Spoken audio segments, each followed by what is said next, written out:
Guys ये वाले conjunctions तो आपने सुने ही होंगे, देखे होंगे, पढ़े होंगे। जैसे यहाँ पर दिया हुआ है एज सुन एज, ठीक है, फिर दिया हुआ है as far as well as long as. सारे कंजंक्शंस की शुरुआत एज से हो रही है और इसीलिए हमें अधिकतर कंफ्यूजन हो जाता है कि कहाँ हम कौन सा कंजंक्शन यूज करें। सो गाइस अगर आप इंग्लिश सीख रहे हैं तो ये वाले जो कंजंक्शन है ये आप लोगों को आने ही चाहिए, ताकि आप इफेक्टिव तरीके से इफेक्टिव सेंटेंसेस आराम से बना लें। सिंपल सेंटेंसेस तो हम लोग बना लेते हैं, जैसे मैं वहां गया था, आई वेंट देयर, या फिर अगर मैं कहूँ कि मेरे पास एक मोबाइल है, आई हैव अ मोबाइल। लेकिन हमें इससे आगे अगर बढ़ना है तो हमें सीखने होंगे कुछ कंजंक्शंस और कुछ एडवांस लेवल की चीजें।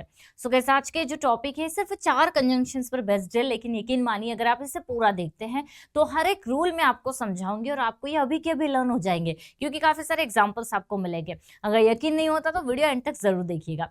तो चलिए गाइस क्लास को स्टार्ट करते हैं, लेट्स बिगिन। अब गाइस एक एक करके सारे कंजंक्शन हम लोग सीखेंगे, क्योंकि सभी का अलग मीनिंग होता है। एज सुन एज का अलग मीनिंग होता है, एज फार एज का अलग मीनिंग होता है, एज वेल एज का अलग मीनिंग होता है, एज लॉन्ग एज का अलग मीनिंग होता है, और ये अलग अलग सिचुएशन में यूज होता है। तो सबसे पहले हमारा जो कंजंक्शन है वो यहाँ पर दिया हुआ है एज सुन एज। देखिए ये कब यूज करना है, जब भी आपको बोलना है जो ही या जैसे ही, ठीक है। देखिए जब एक एक्शन होता है और तुरंत ही कोई दूसरा एक्शन स्टार्ट हो जाता है, जैसे मान लीजिए मैं कहूँ कि जैसे ही मैं वहां गई वैसे ही सभी लोग खड़े हो गए, या फिर जैसे ही बच्चा उठा वैसे ही उसकी मम्मी ने उसे गोद में ले लिया। तो जैसे ही कोई एक एक्शन होता है तुरंत ही कोई दूसरा एक्शन स्टार्ट हो जाता है। ये सिचुएशन में हमें एज सुन एज का जो कंजंक्शन है वो यूज करना है। देखते हैं कैसे सेंटेंसेस देखते हैं, जैसे कि as soon as I reach home, जैसे ही मैं घर पहुंचती हूँ।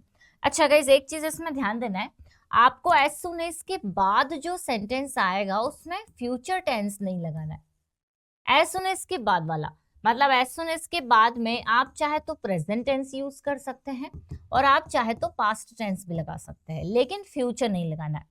कैसे, मान लीजिए अगर आप सेंटेंस को फ्यूचर में बनाना चाह रहे हैं कि जैसे ही तुम मुझे कॉल करोगे मैं वहां पहुंच जाऊंगी। यहां पर मेरे दोनों सेंटेंस फ्यूचर में है कि जैसे ही तुम मुझे कॉल करोगे, ठीक है, फ्यूचर में आया, मैं वहां आ जाऊंगी। तो यहाँ दोनों फ्यूचर में है तो हम सोचेंगे हम इसे फ्यूचर में बना देते हैं, लेकिन नहीं, ऐसा नहीं होगा।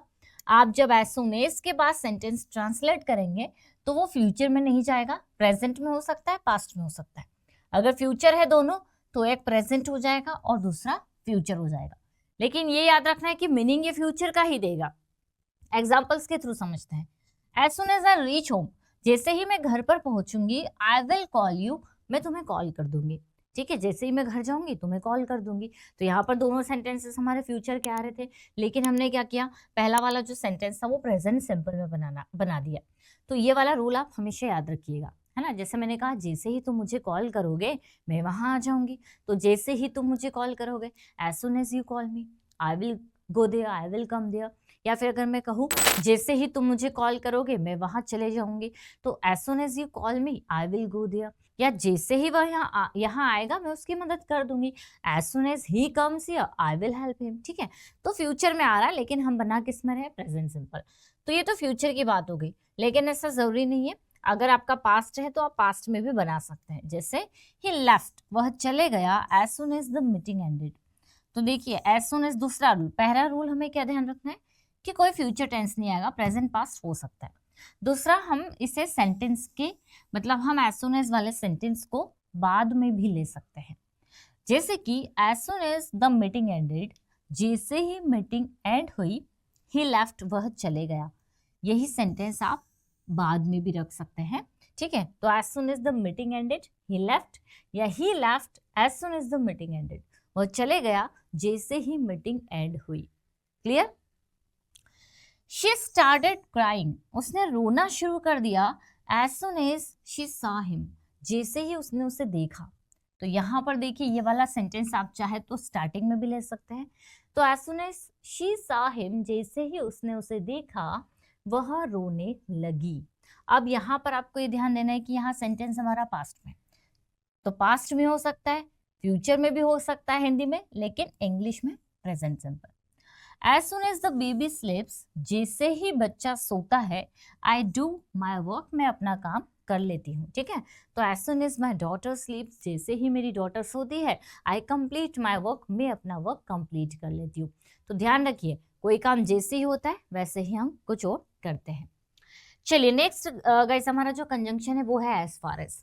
इसका क्या मीनिंग होता है? देखिए, एज फार एज का मतलब होता है जहां तक, ठीक है, या फिर हम जब जनरली ऐसे सेंटेंसेस हम लोग बनाते हैं कि जहां तक मुझे पता है, जहां तक मेरा मानना है, या जहां तक मैं जानती हूँ, ठीक है, जैसा कि मुझे लगता है।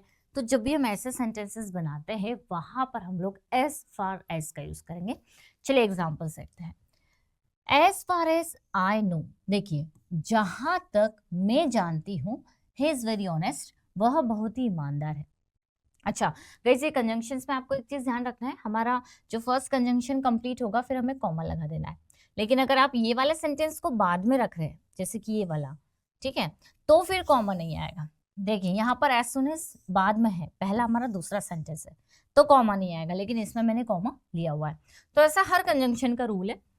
तो as far as I know, जहां तक मैं जानती हूँ, ही इज वेरी ऑनेस्ट, वो बहुत ही ईमानदार है। As far as money is concern, जहां तक पैसों का सवाल है, जहां तक पैसों का सवाल है। अच्छा, यहाँ पर हम लोग कंसर्न की जगह हेल्थ ले लेते हैं, ठीक है, तो और ज्यादा मीनिंगफुल होगा।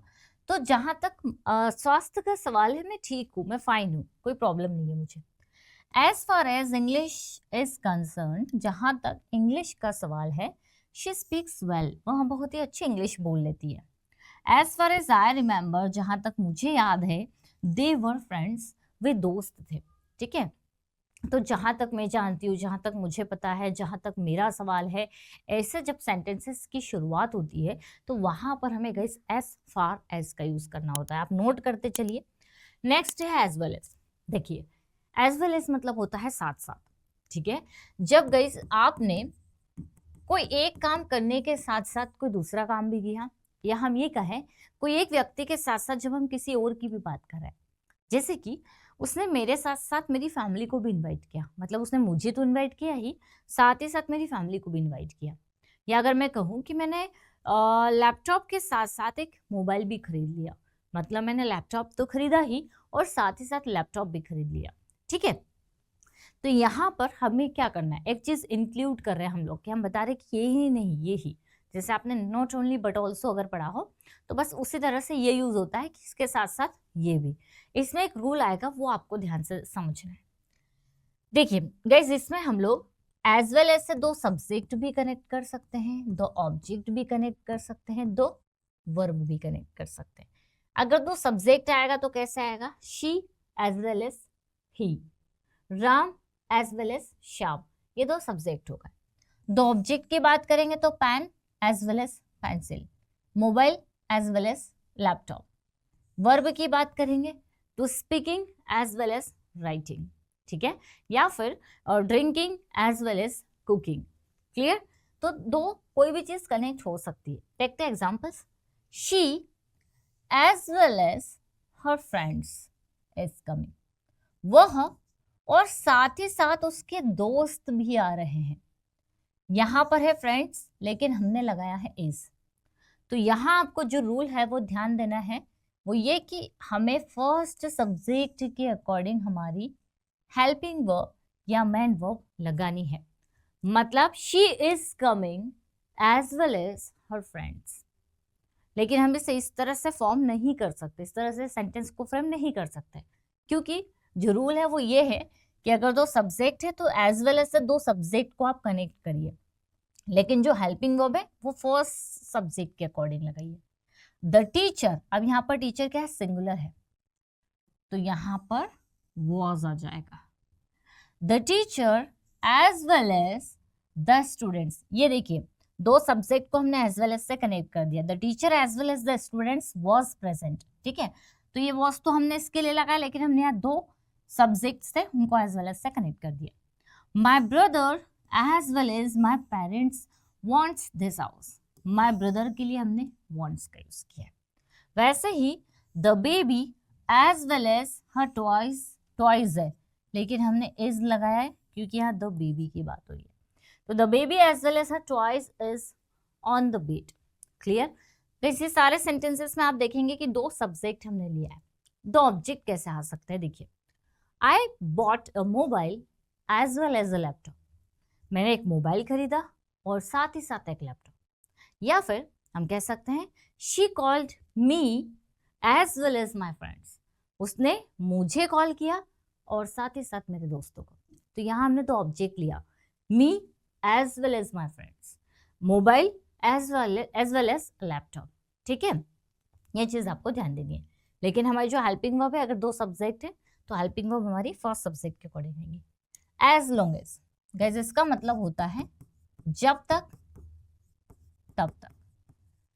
देखिए डे टू डे लाइफ में आपने ऐसे सेंटेंसेस भी सुने होंगे, जैसे जब तक तुम यहाँ हो तब तक मैं अपना काम कर लेती हूँ, या जब तक मैं यहाँ हूँ तो मैं डरने की जरूरत नहीं है, जब तक मेरे पापा घर पर है मैं भी पढ़ाई कर लेता हूँ। तो जब तक और तब तक। अब जब तक तो हम बोलते हैं, तब तक जरूरी नहीं है कि हम हर सेंटेंस में बोले, लेकिन ये हिडन होता है। ठीक है, आपको समझना है। जैसे हम लोग, चलिए आई विल सपोर्ट यू, मैं आपका सपोर्ट करूंगा, as long as you work honestly, जब तक आप ईमानदारी से काम करेंगे। अच्छा, ये सेंटेंस को हम अगर बाद में ले लें तो भी करेक्ट है। हम यहां से देखते हैं, इसको भी अब भूल जाइए। As long as you work honestly, जब तक आप ईमानदारी से काम करेंगे तब तक मैं आपका सपोर्ट करूंगा। ये सारे ही सेंटेंसेस में एज लॉन्ग एज को आप स्टार्टिंग में ले लीजिए तो और अच्छे से आपको समझ में आएगा। ऐसा नहीं है कि इसे बाद में नहीं ले सकते, ले सकते हैं, लेकिन ज्यादा इजीली समझना है तो एज लॉन्ग एज से शुरुआत कर दीजिए। As long as she follows the rules, जब तक वह रूल्स फॉलो करेगी, शी कैन स्टे हियर, तब तक वह यहाँ रुक सकती है। अगर रूल्स फॉलो नहीं करेगी तो नहीं रुक सकती है, तो जब तक वह रूल्स फॉलो करेगी तब तक वह यहाँ रुक सकती है। You will succeed as long as you keep trying, जब तक तुम कोशिश करते रहोगे तब तक तुम सफल हो जाओगे। As long as the police are alert, जब तक पुलिस अलर्ट है, ये प्लूरल है, ठीक है, इसलिए आर लगा है। As long as the police are alert, जब तक पुलिस अलर्ट है तब तक हम सेफ है। ठीक है, कोई एग्जांपल्स आप भी दे सकते हैं समझने के लिए, या फिर मैं आपको एक दो एग्जांपल्स देती हूँ। जैसे जब तक मैं यहाँ हूँ, मैं तब तक तुम अपना काम कंप्लीट कर सकते हो। As long as I am here you can complete your work. Same rule इसमें फॉलो करिए कि एज लॉन्ग एज के बाद आप फ्यूचर टेंस नहीं लगाइए। ठीक है, बाकी प्रेजेंट और पास्ट आ सकता है। तो ये थे गाइस कुछ ऐसे कंजंक्शन जैसे as soon as far as well as long as. ये अगर आप सीखते हैं ना तो आप काफी इफेक्टिव सेंटेंसेस आराम से बना सकते हैं और काफी बड़े बड़े सेंटेंसेस बना सकते हैं। आई होप गाइस ये छोटा सा वीडियो आप लोगों के लिए हेल्पफुल रहा होगा। अगर आप चाहते हैं कोई कोर्स करना या फिर अगर आपको कोई स्टडी मटेरियल चाहिए तो हमारी दो एप्लीकेशन है, इंग्लिश विद खुशी और पर्सोना इंग्लिश, इसे ज़रूर डाउनलोड कर लीजिएगा। और यहाँ ज़्यादा इन्फॉर्मेशन के लिए नंबर पर कांटेक्ट कर सकते हैं। वीडियो अगर अच्छा लगा है तो लाइक ज़रूर करिएगा। मिलते हैं हम लोग अपनी नेक्स्ट क्लास में। Till then bye bye, take care.